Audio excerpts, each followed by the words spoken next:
Bismillahirrohmanirrohim. Kisah Syekh Subakir sang penakluk tanah Jawa. Awal mula penyebaran agama Islam di Pulau Jawa selalu diidentikan dengan peran Wali Songo.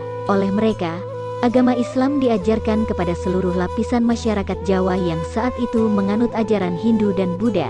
Namun sebelum era Wali Songo, dakwah Islam sebenarnya telah dimulai oleh Syekh Subakir.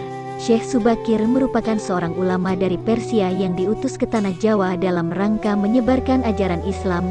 Dia sendiri diutus oleh Sultan Muhammad pertama dari Kekaisaran Ottoman di Turki pada tahun 1404 MTA sendiri. Syekh Subakir bersama sang paman yang juga merupakan generasi awal Wali Songo, Maulana Malik Ibrahim, yang kemudian dikenal dengan nama Sunan Gresik. Di kemudian hari, sepak terjang Syekh Subakir dalam menyebarkan ajaran Islam dikenal luas oleh masyarakat Jawa.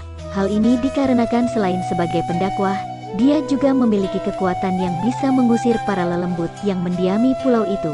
Sebelum Syekh Subakir, ternyata sudah banyak ulama-ulama yang dikirim ke Pulau Jawa, namun mereka pulang dengan tangan hampa. Hal ini dikarenakan masyarakat Jawa saat itu masih kuat dalam memeluk kepercayaan lama.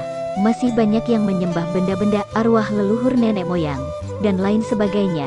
Oleh karena itulah mereka mendapat tantangan berat dan hanya sanggup mengislamkan segelintir orang saja.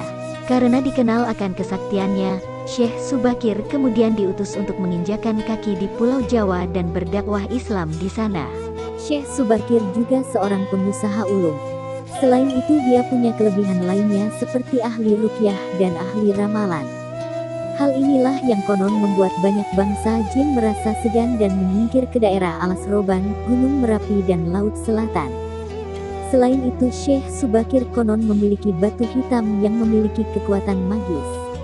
Di tanah Jawa, batu itu konon ditancapkan di Gunung Tidar, Magelang. Batu itu dipercaya memiliki kekuatan gaib yang bisa membuat bangsa jin bergejolak dan akhirnya melawan Syekh Subakir. Namun pertarungan itu akhirnya bisa dimenangkan oleh Syekh Subakir. Selain memiliki kesaktian, ternyata Syekh Subakir merupakan ahli ekologi atau ahli lingkungan. Ia melarang masyarakat untuk membuat sumur di kawasan Gunung Tidar. Waktu itu, larangan membuat sumur bertujuan agar sumber mata air di bawah Gunung Tidar tidak menjadi kering. Saat itu dipercaya, di dalam Gunung Tidar terdapat sumber mata air yang besar. Jika salah dalam membuatan lubang sumur dapat menyebabkan banjir besar yang bisa menenggelamkan penduduk yang tinggal di sekitarnya. Kisah kesaktian Syekh Subakir membuatnya menjadi terkenal dan masyarakat sangat fanatik terhadapnya. Karena kefanatikan itu bisa mengganggu ketauhidan masyarakat Jawa, Syekh Subakir akhirnya memutuskan kembali ke Persia pada tahun 1462 M. Namun hingga kini, petilasannya tersebar di berbagai tempat di Indonesia. Salah satunya berada di Gunung Tidar.